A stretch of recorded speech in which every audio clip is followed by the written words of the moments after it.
Hoje você vai conhecer a incrível história de Samuel Bortolin. Cada vez que eu tentava, mãe, é porque eu sou deficiente, ela sempre falava assim, filho, a realidade para você é outra, a régua da vida para você é outra. E aí ela começou a estimular outros tipos de inteligência. Uma criança que nasceu desacreditada pelos médicos por causa da paralisia cerebral, e os médicos disseram aos pais que ele não iria nem andar, que ele não iria ter qualidade de vida, mas contra todas as opiniões, ele e a sua própria família decidiram não acreditar nisso. O oitavo disse uma coisa que mudou nossa vida. Ele falou, olha, talvez ele ande. E aí, vamos ver o que é esse talvez e tal. E você está prestes a conhecer essa história inspiradora, esse bate-papo incrível que eu vou ter hoje com esse cara que me emocionou e me impressionou quando eu tive com ele a primeira vez. Queria que você contasse um pouco da sua história e depois como a gente se conheceu. Conta pra gente um pouco, irmão. Primeiro a gente tem que levar no contexto que eu já tenho 32 anos, então eu nasci há 32 anos atrás e o mundo era bem diferente. Nessa questão de inclusão, acessibilidade, tudo. Era muito mais precário. Inclusive, eu tô aqui na casa da minha mãe agora, né? Minha cidade natal, que é Barreiras, na Bahia. Eu nasci aqui, a gente nasceu prematuro, eu falo a gente porque tinha eu e um irmão gêmeo, e a bolsa da minha mãe rompeu, a gente nasceu e tivemos que ir rapidamente para a incubadora, só que aí começou já um desafio, porque nós tivemos que viajar muitos e muitos quilômetros, porque aqui não tinha lugar para a gente ficar internado, para ficar na incubadora, recuperar peso e altura. E nisso, meu irmão acabou falecendo alguns dias depois do parto. Eu sobrevivi, a gente ficou internado muitos meses, quase 3 meses aí, até recuperar peso e altura. E minha mãe ali viu que a intenção dela era só que eu ficasse vivo, né? Porque ela tinha acabado de perder um filho e tal. Então ela lutou muito para minha vida desde o começo. Eu falo que eu tive que lutar muito pela vida desde o primeiro respirar. Né? A probabilidade era maior de não dar certo do que de dar certo. Então já foi uma vitória ali quando a gente saiu, quando a gente recebeu alta e veio para casa, recuperando peso e altura, e ela, beleza, agora vida normal. E aí, quando ela começou a perceber, durante meu desenvolvimento, alguns meses de vida, aproximadamente 8 meses, ela viu que eu não tinha os mesmos movimentos em relação às outras crianças da minha idade, né? Sentar, essas coisas. E isso foi colocando uma pulga atrás da orelha dela. Ela falou, bom, tem alguma coisa diferente, eu vou descobrir o que é. E aí entra a parte que o mundo era diferente, né? Era tudo mais difícil. Esse processo foram meses e meses buscando médicos em capitais até receber um diagnóstico realmente assertivo. Esse diagnóstico veio, paralisia cerebral. Para quem não sabe, paralisia cerebral é uma deficiência neurológica que afeta a parte física, e aí ela pode afetar de várias formas, a parte intelectual, a parte de fala, a parte de visão, ou seja, ela afeta tudo. E o grande desafio da paralisia cerebral eu tenho algumas coisas como dislexia, eu sou totalmente distraído, disperso, e a gente nunca sabe se isso foi causado pela paralisia cerebral ou se seria uma condição minha independente da paralisia.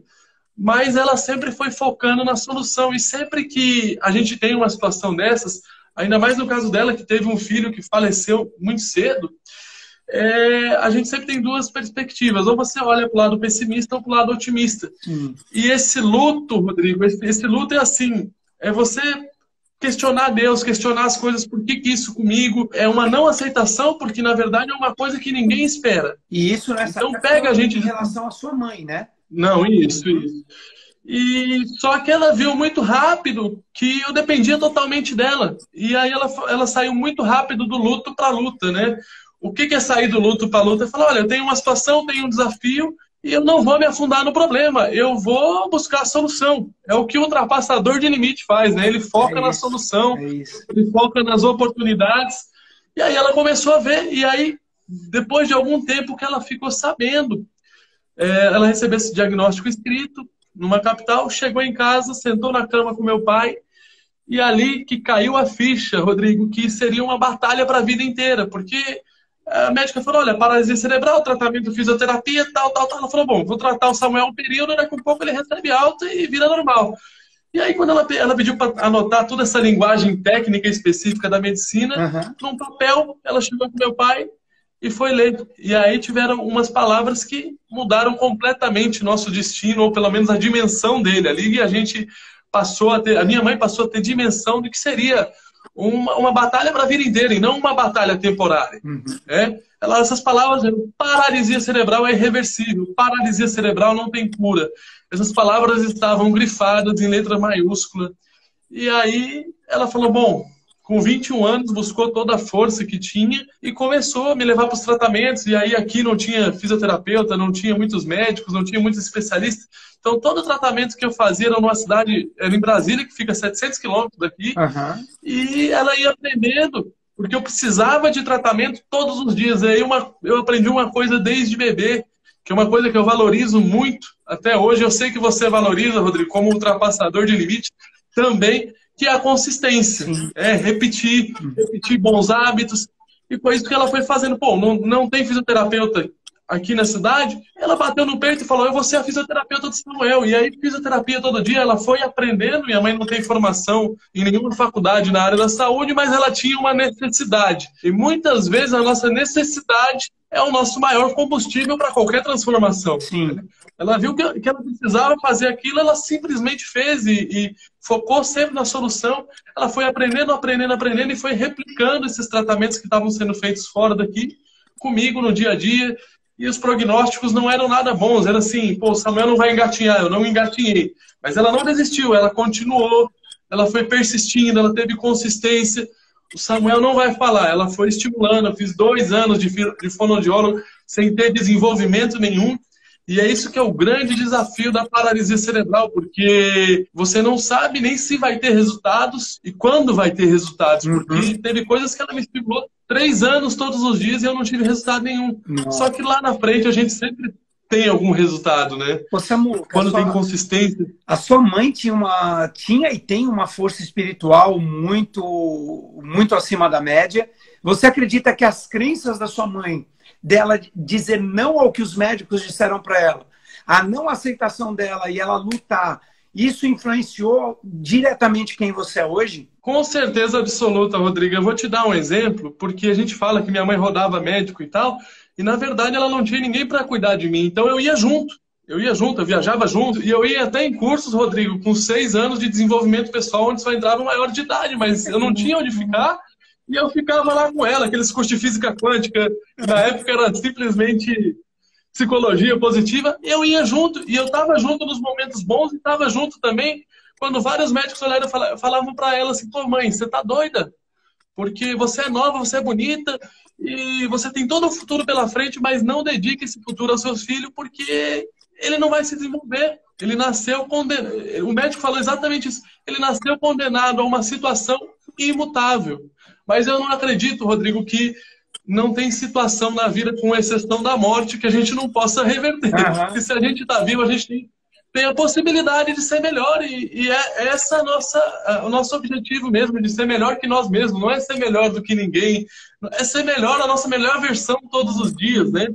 E foi isso que ela foi buscando. Então, ela procurou vários ortopedistas, eu fui crescendo, tive uma infância muito legal, só que ela sempre queria mais. Ela tinha realmente um desejo de me ver melhorar. E a gente não sabia nem mensurar o que era uma melhora, porque eu não engatinhei, eu não sentei, eu demorei mais de 4 anos para falar.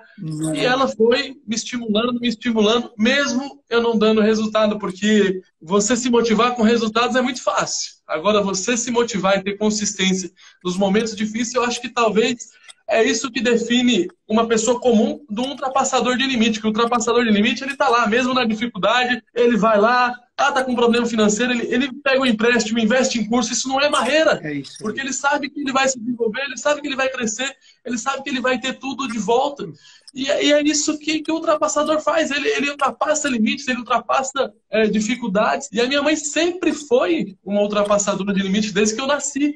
Eu não sei se ela já era ou se ela se tornou depois que foi mãe, mas na verdade é que a necessidade era grande, ela se deu por conta muito cedo que eu dependia totalmente dela, e essa mentalidade que foi formada foi 100% por ela. E aí depois, na vida adulta, eu tenho um pouquinho de mérito, mas eu só me tornei o adulto que eu sou pela criança que eu fui. Incrível. Então é muito fácil, às vezes, ver algumas conquistas que eu tenho hoje, mas foi tudo um processo de construção na infância. Quando a gente é criança, nossos pais são nossas maiores referências. E aí ela procurou os 10 maiores ortopedistas do Brasil naquela época, né? No começo dos anos 90. E aí um médico disse que não ia andar, o outro disse que também não ia andar, e depois de 7 médicos disserem não, e algum deles serem grossos mesmo, assim, ser bem realista no sentido, olha, não tem como, nenhuma criança que nasceu nessa condição conseguiu andar, desiste. Ela simplesmente, e eu do lado, ouvindo aquilo, ela olhou pro médico e falou, olha, eu acredito que meu filho vai andar, um dia eu vou entrar aqui com ele andando sem apoio. Eu olhava para minha mãe e eu me empoderava, porque a minha mãe era a minha referência. Eu não sabia que o médico tinha doutorado, mestrado, para mim, aquilo ali não importava naquele momento. Minha mãe acreditando, estava tudo certo. E aí minha mãe acreditava, acabava transmitindo para mim. E, na verdade, é energia, né, Rodrigo? A gente fala muito de energia, de como que a gente pode engajar outras pessoas, como que a gente pode fluir o meio que a gente está, acreditando nas pessoas realmente. E essa confiança dela passou para mim. Então, quando eu olhava para minha mãe, mesmo nas condições mais difíceis, ela olhava para o médico e falava, olha, ele vai andar, eu tenho certeza que ele vai andar. E ela também, ela nunca me deu falsas expectativas. Ela sempre me mostrou como é que a vida era e ela sempre fez com que eu me tornasse capaz de resolver meus problemas, desde bullying, desde toda a situação. E aí, depois de 7 médicos disserem que não tinha possibilidade de eu andar, que não tinha o que ser feito de diferente do que a gente estava fazendo para eu andar, o 8º disse uma coisa que mudou nossa vida. Ele falou, olha, talvez ele ande. E aí, pô, vamos ver o que é esse talvez e tal. E eu lembro que foi um processo muito longo, porque eu sempre fui uma pessoa hiperativa, cheia de energia, com vontade de ficar em pé, aquele prognóstico da criança com deficiência, que fica sentadinho, fica comportadinho, é bom aluno. Eu fui totalmente o oposto. Eu era uma pessoa que eu andava com muito mais dificuldade que eu ando hoje, e eu tentei pular muro para fugir da escola, porque eu queria jogar videogame, eu queria fazer outras coisas. E aí eu lembro que aí eu pulei o muro, me arrebentei inteiro e eu caí para dentro, né? Nem para fora eu consegui cair.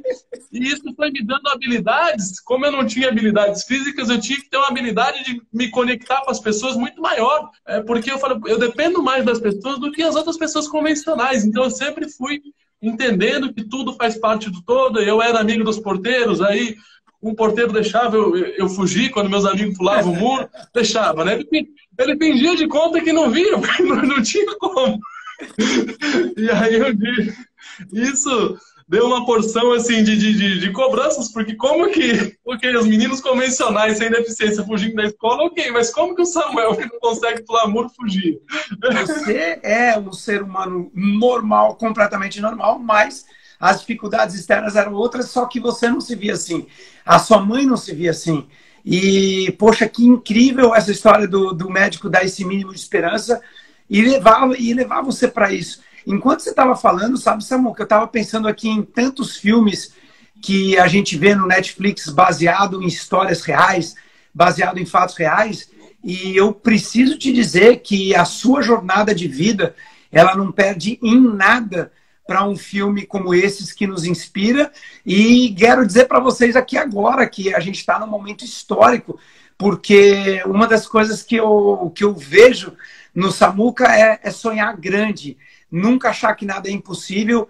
E, poxa, se Deus abençoar esse sonho acontecer, a sua história merece um filme para ficar eternizado, um filme desses baseados em fatos reais, porque muita gente precisa entender que aquilo que Deus faz, que para muitos pais poderia ser uma desgraça, ou poderia falar, poxa, por que eu? E se vitimizar, é incrível. E o mais legal quando eu falo para minha galera, né, o treinamento nunca acaba. Se você quer mudar o que é visível, você tem que mudar o que é invisível. É impressionante como a sua mãe, desde o começo, ela buscava o desenvolvimento pessoal. Mas vamos lá, e continua a sua jornada para a gente entender. Então, depois de 7 médicos falarem que não ia ter evolução, que não tinha nada que ser feito, o 8º disse talvez. E aí chegou a primeira vez na vida que a gente, como família, quebrou o impossível. Porque até aquele momento era impossível andar, não tinha relatos de crianças aqui no Brasil com esse grau de paralisia andando. E a gente fez a cirurgia, depois de muitos meses de reabilitação, eu andei. E a gente, como eu te falei, a gente tem sempre duas perspectivas de olhar para a vida, ou pelo lado bom ou pelo lado ruim. Eu podia olhar e falar, poxa, mas eu demorei quase 8 anos da minha vida para andar. Ou eu olho e falo, poxa, que bom que eu me lembro como se fosse um dos dias mais felizes da minha vida, o dia que eu andei, porque poucas pessoas, ou quase ninguém lembra do dia que andou, né? Então é um dia que me dá forças até hoje. É um dia que eu lembro, Rodrigo. Toda vez que eu acordo 5 horas da manhã com preguiça de correr, eu falei, cara, você não andava. Então, assim, acabou a desculpa. Se você anda, você não pode deixar de fazer exercício. Você tem possibilidade de ir sozinho. Yes. Quanta gente queria ter essas coisas agora? Eu falo para quem tá nos ouvindo agora, porque eu senti isso na pele. Eu tive o skin the game, a pele em jogo. Eu não sei quais são suas ambições agora, mas eu tenho certeza que se você não enxergar, se você não escutar, se você não andar, você daria tudo que você tem, dinheiro, emprego, para ter essas simples coisas. Então eu quero falar com você que acha que não tem motivo para ter gratidão, porque está difícil nesse momento de pandemia, porque está difícil. A gente sempre tem muitos motivos para agradecer. Só de estar vivo já é uma dádiva, já é um pequeno milagre e já é um grande motivo para agradecer. Para você que acha que não tem, ai, minha vida tá ruim, cara, você tá vivo, você tem possibilidade de mudar a tua realidade, você é criador da tua realidade, assim como eu fui, assim como o Rodrigo foi da dele, e o Rodrigo inspira muita gente a ser ultrapassador de limite. Ser ultrapassador de limite é isso, é poder criar uma realidade diferente do que você vive hoje, não é, Rodrigo? Todo mundo tem essa capacidade. Eu não sou uma pessoa com QI acima da média, eu não tenho quase nada acima da média. O que eu tenho é um pouquinho mais de garra, de persistência, e com isso eu consegui compensar todas as minhas deficiências, e nem estou falando da deficiência física, porque eu tenho deficiências muito maiores hoje na minha, né, assim, o físico não é meu maior limitação. Então, assim, se falta talento, se falta alguma coisa, você com força de vontade, com persistência e perseverança, você consegue suprir. Eu tenho certeza que você consegue e você tem muito motivo para agradecer desde hoje. Eu sei bem do que você está falando, Samuca, porque guardadas as devidas proporções, eu sofri um acidente de parapente, fraturei a vértebra T12, esmagado 80%, e por muito pouco eu não perdi os movimentos e não iria para uma cadeira de rodas para o resto da minha vida. E eu lembro que depois de 10 dias deitado e passar por uma cirurgia, quando eu fui tomar banho em pé, eu chorei 40 minutos de gratidão pelo simples fato de eu estar de pé de novo. Quando eu conheci o Samuca, eu vi uma reportagem que é o seguinte: se ele ficar um pouco de tempo sem se exercitar, ele volta a perder os movimentos e ele volta a parar de andar. Então imagina o que é uma vida de que você é refém do exercício físico simplesmente para andar. E o mais incrível disso é que algumas pessoas têm preguiça de fazer exercício, e o que tem de muito lindo de tudo isso é que o Samuel, ele ressignificou isso e ele transforma isso, que para algumas pessoas seria ser refém de ter que fazer exercício, de ter que levantar cedo e fazer mesmo quando está frio, quando você não está afim, porque você quer continuar andando, e ele transforma isso numa bênção, que é por causa dessa condição que ele hoje é um triatleta renomado com pace. Olha só, para vocês terem uma ideia, para quem não sabe, pace é velocidade. Quando ele contou a meia maratona, a velocidade que ele fez, e eu vi que o pace dele, a velocidade é praticamente igual à minha, eu falei, quando eu fiz a meia maratona a primeira vez, eu falei assim, isso é surreal, surreal. Então, a minha conexão com a força de vocês traz força de volta para mim e para nossa audiência. Eu sou muito grato a Deus por colocar pessoas como você que também me inspiram, que eu sou humano como todo mundo que está ouvindo a gente aqui. Todo mundo tem os seus dias difíceis. O Samuel também tem os dias difíceis dele. No entanto, a única diferença dos ultrapassadores de limites é que, por mais difícil que esteja, a gente não joga a bandeira, a gente não desiste. Conta aí, Samuco, o que aconteceu depois que você andou, a sua paixão pelo esporte. Como é que foi essa história toda? Então, e aí eu, desde bebê, fazendo exercícios todo dia, e aí quando eu comecei a andar, eu gostava muito de futebol. E eu falei, bom, agora que eu tô andando, meus problemas acabaram. É fácil jogar bola, né? Só precisava estar andando. Só que eu vi que não era tão fácil assim. Eu cheguei, eu falei, agora eu ando, todo mundo ficou feliz, as pessoas comemoraram e vibraram comigo. Mas na hora de me escolher, ninguém me escolheu. E aí foi o primeiro dia sim, o segundo dia sim. E eu comecei a ficar chateado, porque eu sempre tive na minha cabeça, não, eu não jogo bola porque eu não ando. E aí eu percebi que, às vezes, você desenvolver uma habilidade física não é o suficiente. Você tem que desenvolver habilidades mentais também. Por isso que eu trabalho muito nas mentorias habilidades mentais, porque físicas as pessoas sabem o que precisa fazer. Mas, às vezes, só focam nisso e esquecem do resto. E aí eu falei, bom, cara, eu quero meu espaço aqui, eu quero jogar bola, eu sempre fui muito competitivo, eu gostava de jogar e ganhar e tal. E aí não me escolhia, e ficava eu de próximo e um amigo meu que também era ruim pra caramba e ninguém escolhia nós. Aí eu falei, bom, nós vamos ter que fazer alguma coisa. Naquela época, as crianças, ninguém gostava de ir no gol, quem tomava um gol ia pra linha. Eu falei, opa, tá aí minha chance. Né? Eu vi que um cara chutou uma bola de longe e um amigo meu tomou um frangaço no gol, assim, uma bola totalmente fácil dele defender. E aí eu parei mesmo e pensei, poxa, eu com toda a minha dificuldade, eu teria me jogado no chão e teria defendido essa bola. E ele saiu dando risada. E eu ficava inconformado. Tipo, falei, pô, como é que o cara toma um gol, atrapalha o time dele e sai dando risada? Eu não aceitava isso, sabe? Aí eu lembro que eu entrei no campo e falava, olha, eu tenho as pernas tortas, mas eu tenho mais vontade aqui do que a maioria de jogar no gol. E daí eu falei, não, me deixa jogar no gol, eu jogo no gol o jogo inteiro. E aí eu já olhei pro meu colega e falei, olha, se você não jogar no gol, na linha você não vai jogar também. Então vamos fazer o seguinte, já que nós somos dos dois muito ruins e nós não vamos cair no mesmo time, se nós cair, nosso time perde tudo, né? Vamos ficar um ruim para cada lado, os dois vão no gol e fica equilibrado. E aí foi isso, ele topou. E eu falei, agora, a partir de hoje, quem tira o time é eu e o fulano aqui e tal. E nós começamos a tirar os times. E eu fui vendo que, óbvio que eu sabia que eu não era um bom goleiro, mas eu queria ser um vencedor, mesmo não tendo talento, mesmo não tendo dom. Eu falei, bom, o que depender, o que eu puder controlar aqui, eu vou fazer o meu melhor. E aí eu tinha um conhecimento, como você falou, eu tinha uma visão diferente sobre a vida desde muito cedo. Então eu tinha um conhecimento em algumas coisas, até para compensar essa parte física, muito superior. Eu sabia de tática, eu via meus amigos jogando, então eu sabia que um era melhor zagueiro que o outro, porque todo mundo queria atacar. Uhum. E daí eu falava, gente, se todo mundo vai atacar, ninguém vai fazer gol, o time não vai funcionar. Então eu coloquei as pessoas certas nos lugares certos e meu time ganhava 65% das vezes. Eu anotava toda vez que ganhava, que perdia, que empatava. E ali eu vi que você ser vencedor contaminava as pessoas e as pessoas queriam estar mais com você.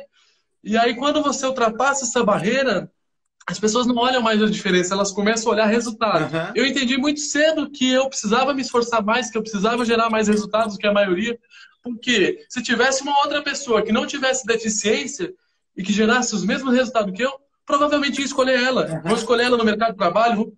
É assim que é, e as coisas funcionam assim. Então eu podia ficar reclamando disso e me vitimizar, ou eu podia pegar e falar, bom, se esse cara é igual eu vou trabalhar para ser melhor. Sim. E, na verdade, a competição sempre foi comigo, não era com outro. Mas é que eu sabia que se eu fosse melhor que eu mesmo, eu estava evoluindo na vida. E aí, em alguns momentos da minha infância, eu tinha essa malandragem de usar a deficiência como amuleto. Toda criança com deficiência tem, que ela sabe que, às vezes, as pessoas se tornam mais vulneráveis e tal. E a gente tem isso. E aí eu lembro que a primeira vez que eu me atrasei na escola, eu cheguei com um bilhetinho para minha mãe assinar, olha, seu filho está atrasado, não sei o quê. E aí minha mãe, né, falou, poxa filho, por que você atrasou? Eu falei, mãe, eu atrasei porque eu demorei mais que meus irmãos para botar o tênis. Ela olhou, ela falou, filho, você está acordando a mesma hora que eu. E eu acordando essa hora, eu consigo ajeitar vocês, eu consigo fazer o café da manhã e deixar tudo pronto. Eu falei, sim, mãe, então nós vamos acordar mais cedo? Nós não. eu não preciso acordar mais cedo. Quem está se atrasando é você. E aí, eu não andava ainda, eu tinha 6 anos, então, assim, é o poder da autorresponsabilidade. Na minha opinião, o que uma pessoa precisa desenvolver, Rodrigo, para ser um ultrapassador de limites? Se fosse só uma coisa que eu faço, são vários fatores, mas talvez o principal seja autorresponsabilidade, porque você com autorresponsabilidade, você começa a ter consciência, você começa a ter humildade, você começa a buscar mais conhecimento, e aí o resto é consequência que você vai conquistando. E ali, ela falou, olha filho, se você atrasou 15 minutos, porque demorou, acorda mais cedo. E aí eu comecei a acordar cedo, em vez da minha mãe me acordar, eu que acordava ela. E aí desde criança fui acostumado a acordar cedo, então assim, hoje é muito fácil para mim. Eu lido com algumas coisas na vida adulta com muita maturidade, com muita facilidade, porque eu passei isso como criança, e às vezes as pessoas ficam, não, mas ai, se eu for muito dura, ele vai gerar trauma, vai não sei o quê. Não! O que gera trauma na vida é você não alcançar algumas coisas que você quer na vida adulta. E isso é traumatizante. A criança só vai gerar um trauma se for um negócio muito... Mas não por autorresponsabilidade. Por autorresponsabilidade, ninguém tem trauma. Ela foi gerando essa autorresponsabilidade. Cada vez que eu tentava, mãe, é porque eu sou deficiente. Ela sempre falava assim, filho, a realidade para você é outra. A régua da vida para você é outra. Esquece meritocracia, esquece tudo. Faça mais, faça melhor. E aí, ela começou a estimular outros tipos de inteligência. Como eu te falei, eu não tenho uma inteligência muito grande de, lógico, matemática, até um QI abaixo da média. Estou falando isso para motivar você, que a minha vulnerabilidade seja sua motivação. Uhum. Você que se acha, pô, eu não tenho tanta inteligência e tal. Cara, as pessoas não são demitidas dos empregos hoje por falta de inteligência. Os casamentos não acabam hoje por falta de inteligência. Tudo é rompido por comportamentos inadequados em momentos inadequados e falta de autorresponsabilidade, né, Rodrigo? Não sei se você concorda com isso. Exatamente, não importa muito aonde que aonde está a sua habilidade, se você é inteligente na matemática ou se você é inteligente nas artes. A questão é você explorar o máximo do seu potencial. Eu quero dizer que sou fã da Ariane, da sua mãe. Ela é uma pessoa de muita luz, porque a tendência dos pais hoje em dia é evitar a frustração dos filhos, e ela, apesar da sua dificuldade, ela nunca te tratou diferente, e pelo contrário, ela levou para você a responsabilidade, ela levou para você, colocou os limites que tinha que colocar, e isso te fez um homem muito mais forte. Eu queria que você contasse para a galera, rapidamente, a história do triatleta, né? E de como você quase desistiu de uma prova porque você estava se preparando e de repente o cenário mudou. Como que você me conheceu? Porque aquela história me emocionou demais e eu queria deixar isso registrado aqui, eternizado, porque quando você me contou eu falei assim, e não tem nada a ver com ego, tá? Eu estou dizendo que tem a ver com perceber a mão do nosso Criador fazendo a coisa certa acontecer. Porque por causa do fato de tudo que aconteceu, você não desistiu, tem a história da sua mãe, nos conectou e a gente está aqui hoje levando esse conteúdo para a galera. A história do esporte foi exatamente assim. Eu fiz 2 faculdades simultâneas e em um período da faculdade eu fiz 2 estágios. E aí eu tinha necessidade de caminhar muito, porque estudante morando fora de casa, financeiramente era precário, então o jeito que tinha era ir a pé, e eu lembro que eu saía com roupa social do estágio do direito e ia com a mochila, e aí botava uma roupa de futebol para ir para o estágio do futebol e tal, de educação física, e isso foi me dando uma capacidade física cada dia maior, né? Caminhar no sol e tal, aquela coisa, a maioria das pessoas elas esperam o pé ficar calejado botando o pé no sol. E, na verdade, o pé caleja quando você bota no sol e não o contrário. Então, para você ficar bom, você tem que ir treinando. Uhum. E ali eu vi que eu estava evoluindo e tal. Foi por uma necessidade. E daqui um pouco eu comecei a correr e tal. Foi um desafio muito grande, porque eu caía muito. Eu caio até hoje. E as pessoas riam de mim. E você lidar com a rejeição foi uma coisa que eu aprendi também desde cedo, das pessoas rirem. Às vezes você ser motivo de chacota. Hoje isso não afeta mais. Porque eu saía correndo, às vezes eu caía, as pessoas davam risada. E eu sabia que eu ia cair, eu me preparava para cair, mas eu ia correr com joelheira, cotoveleira, capacete. Porque eu ia para a queda e eu vi que Pô, na primeira vez eu caí nos 300 metros, depois eu caí nos 600, depois eu fiquei 1 quilômetro sem cair. E eu comemorava essas vitórias. Mesmo caindo depois, eu sabia vibrar com essas vitórias. Eu falei, pô, meu corpo tá se adaptando e tal. E aí eu comecei a correr. Foi uma novela para mim fazer os primeiros 2 quilômetros sem parar de correr mesmo. Mas aí eu fui para os 5, fiz um monte de prova de 5 quilômetros. E aí dos 5 eu já fui direto para os 10. E tudo assim, Rodrigo, tudo sem estar preparado. Eu botava a meta, pô, daqui 6 meses eu vou dos 5 para os 10. E aí eu ia treinando, eu ia visualizando. Eu trabalho muito a visualização na minha mente. E aí eu comecei a correr, fiz 10 quilômetros, 15. E eu falei, cara, sabe quando você tinha a sensação que eu podia entregar mais, que eu podia fazer mais? Aham. E aí veio o desafio. Eu falei, bom, eu posso fazer um triatlo. Eu comecei a treinar, a correr com o pessoal que fazia triatlo. E eu achava maneiro, pô, os caras... Eu saía para correr com eles, eles já tinham nadado e pedalado. E eu falei, como todo bom otimista, ou você pode olhar pelo lado ruim, que é difícil, ou pelo lado bom, que fala, bom, eu já tenho 33% de chances sem começar, porque eu sei correr. Eu preciso aprender a nadar e pedalar, e eu não sabia nadar, não tinha nem bike, foi 8 meses para me achar uma bike para mim e tal. Mas eu fui buscando e coloquei uma meta, sem saber nadar, sem ter bike. Falei, olha, daqui 1 ano eu vou fazer um triatlo. E eu comecei a visualizar isso na minha cabeça todos os dias. E aí, o processo de natação foi muito difícil. Pode falar. Esse é o poder da visualização, que a gente trabalha muito no Ultrapassando Limites online, no Ultrapassando Limites vivencial. Você fecha os seus olhos e imagina. E agora o que a galera não sabe é que os professores de natação falavam assim, ó, o Samuel, com paralisia cerebral e dificuldade de natação, ele vai pular na água e ele vai afundar, igual uma pedra. E adivinha, ele pulou na água e ele afundou. Foi ou não foi, Samuca? Como é que foi isso? Foi. E eu até hoje eu não mexo as pernas. Então, para você que nada e ter uma noção, além de não mexer as pernas, as minhas pernas, pela espasticidade, elas pesam. Então, é como se nadasse com 40 quilos amarrado na cintura. É exatamente a sensação que eu tenho, né? E como se você corresse com também os pezinhos 1 quilo de cada lado, aquelas caneleiras. É essa sensação que eu tenho. Mas é minha condição e eu tenho que ser o melhor possível desse jeito. E aí eu treinei. A minha dificuldade era o meu maior treinamento, né? Eu tenho dificuldade de natação. Eu cheguei a fazer 3 treinos por dia de natação. Quantos? 3, num dia só. 3 treinos por dia de manhã, de tarde e à noite.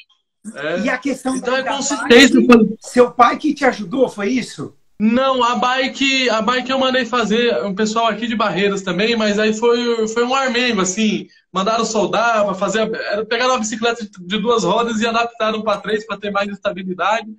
E tudo foi feito assim, tentando adaptar na minha condição, né? E eu treinei muito, me dediquei muito, e quando você treina muito, visualiza muito, você tem confiança. Então eu cheguei na prova muito confiante. Certo. Só que 10 dias antes da prova, e aí entra a história que eu conheci você, eu fui para Fátima Bernardes, foi a minha primeira matéria naquela época em rede nacional, e aquilo deu uma repercussão muito grande, né? Numa cidade do interior como é Barreiras, então eu passei a ser conhecido, eu saía na rua, as pessoas pediam para tirar foto comigo, e antes isso não acontecia.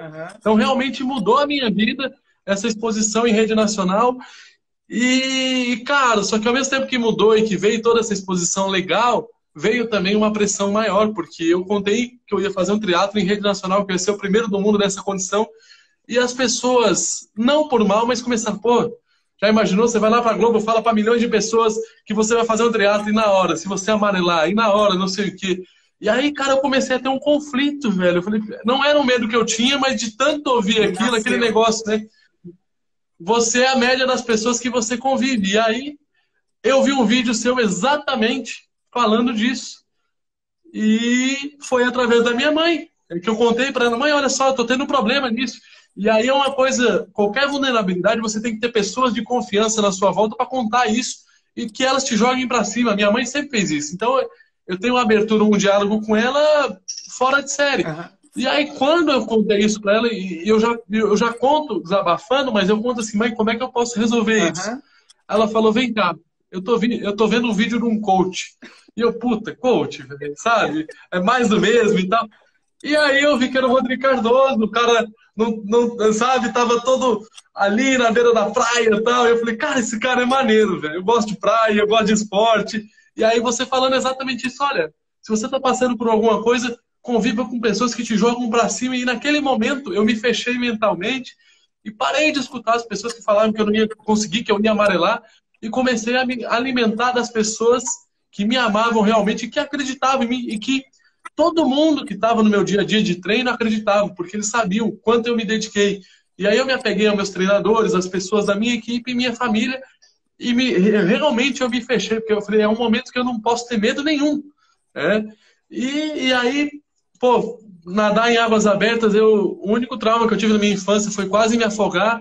Então, eu nunca tinha entrado em águas abertas dos 7 anos até os 27. Eu fiquei 20 anos sem entrar em rio, mar, tudo isso por esse medo. E assim, eu precisava quebrar o medo porque eu estava pronto para nadar. Só que a primeira vez que eu nadei, pelo pânico, a água é mais pesada, você nada no mar, você sabe, é muito diferente, né? Mar, piscina, água aberta. Me deu um pânico, cara. Aí eu segurei no SUP que tava o meu treinador. Falei, cara, não vai dar, não vai dar. E aí, aquele negócio, esteja com pessoas que acreditam em você. Ele falou, caraca, Samuel, você treinou 2.000 metros na piscina, não é possível que você não consiga nadar 750 metros aqui. Você consegue, você tem pulmão para isso, você tá pronto. E aí eu falei, beleza, só preciso encaixar, me adaptar à respiração. Eu me adaptei a um jeito de nadar novo ali no momento. E isso foi uma semana antes da prova. Eu falei, agora eu vou. Então, para mim, a prova era duas. Era natação. E eu falava, pô, se eu sair vivo daqui, eu termino essa prova. Eu já tinha essa certeza. Né? Só que a natação é o começo. Né? E você também tem que poupar um pouco de energia no triatlo, porque é muito estímulo diferente. Foi uma prova de 3 horas e meia. Mas eu programei em 3 horas e meia e terminei em 3 horas e 28 minutos. Então, eu fiz exatamente... eu segui exatamente o planejamento, eu segui exatamente isso. E foi uma emoção muito grande, cara. E eu vi, assim, meu treinador chorando, as pessoas que me ajudaram a chegar ali. Minha mãe foi na prova junto comigo, a gente gravou um documentário, coisa mais linda nessa prova. E foi ali mais uma vez que eu falei, pô, isso aqui era impossível também. E aí, quando você quebra o impossível algumas vezes, você vai tendo mais confiança, mais autoestima, e você vai tendo também vontade de... Pô, eu posso ir mais longe, eu posso ir mais longe. Para você que está vendo essa live de hoje, se você sair daqui acreditando que você pode ir um pouquinho mais longe do que você está hoje, já valeu a pena essa 1 horinha aqui com a gente. Yes. É só isso. Oh, Samuel, eu quero realmente fazer você acreditar. Só recapitulando, por que eu me emocionei? Porque ele contou toda essa história, eu não sabia. Ele foi na Fátima Bernardes, estava pronto, e aí vem o veneno emocional, porque... As palavras têm poder e você tem que tomar cuidado com quem você anda e o que você escuta, se blindar emocionalmente. E qual não foi a minha surpresa de saber que a mãe do Samu Cariani me acompanhava nos meus vídeos e ele me conheceu através desse vídeo. Esse vídeo que ele assistiu começou a me acompanhar, mudou a energia dele. Ele fez palestra em Brasília. O Zé Paulo de Brasília me apresentou. Ele foi para o Power Mind fazer palestra, agora vai fazer no palco do Ultrapassando Limites. E eu só fiquei sabendo disso quando ele estava palestrando. E quando eu assisti a sua palestra, aí eu te contei do treinamento palestrante de elite, te contei do Power Trainer. E queria que você falasse um pouquinho aqui para o pessoal do que você achou do palestrante de elite. Fala do Criando Vencedores, para o pessoal conhecer, para entenderem o quanto, o quanto você se reinventou com o Criando Vencedores. Porque... Hoje, a sua história é uma história inspiradora. Hoje, você é um profissional que se sustenta, tem os seus resultados, não depende de ninguém. É o marido da Carol, filho da Ariane. Ok, vamos para o palestrante de elite, Rodrigo. Cara, foi maravilhoso.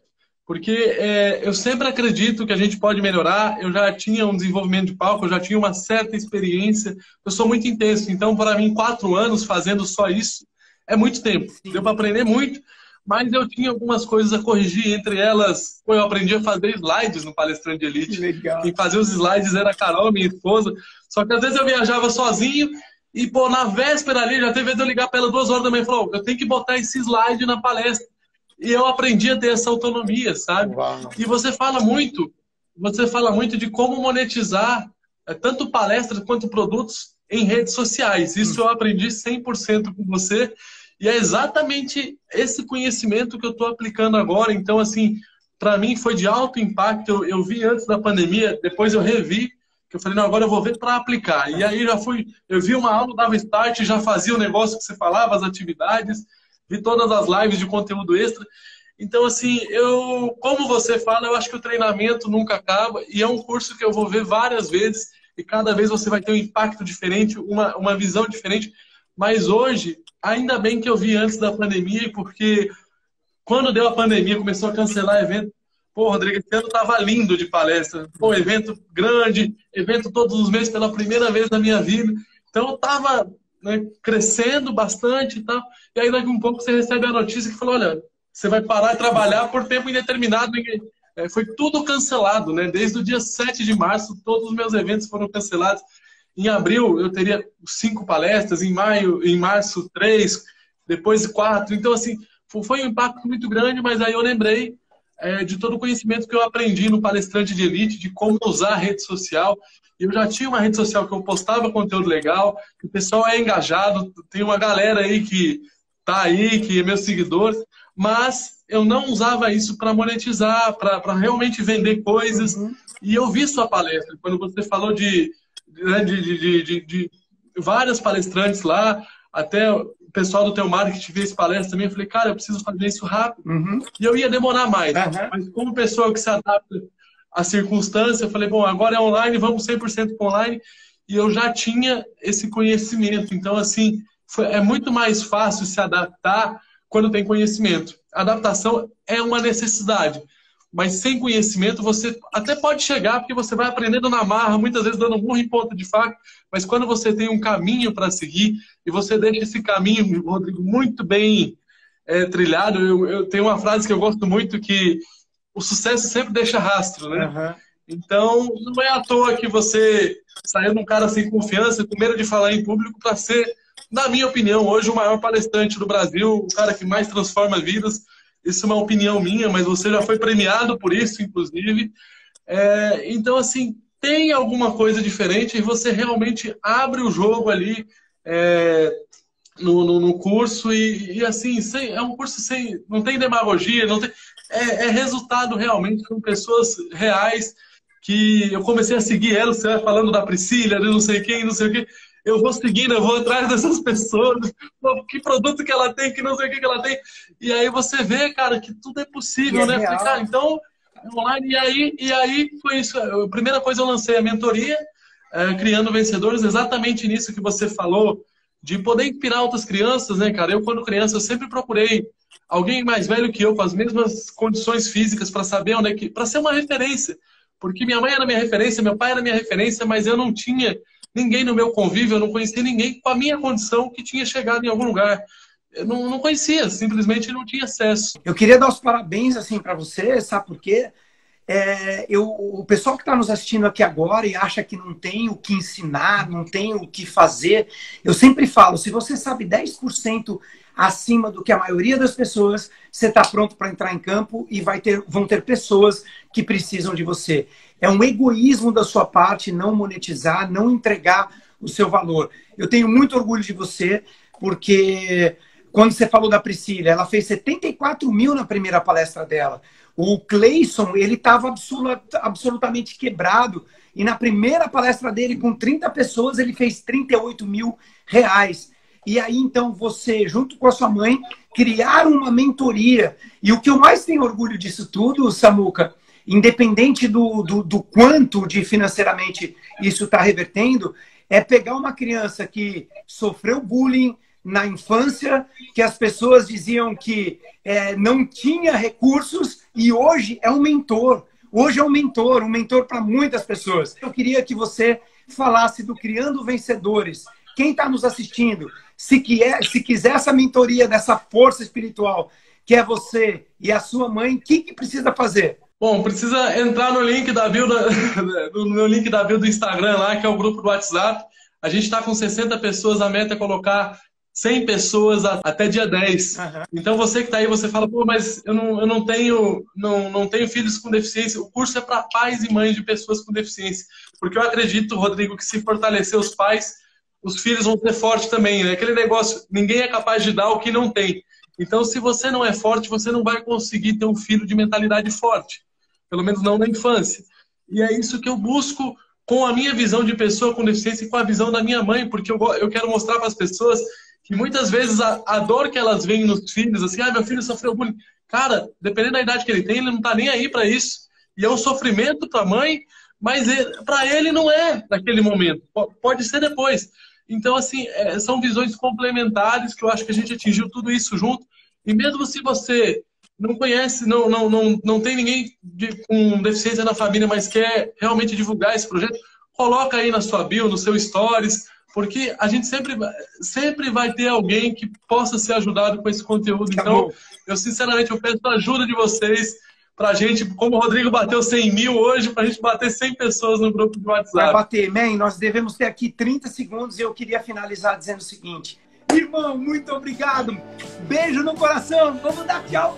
Tamo junto, Rodrigão. Obrigado. Valeu, galera. Valeu, sapatadores.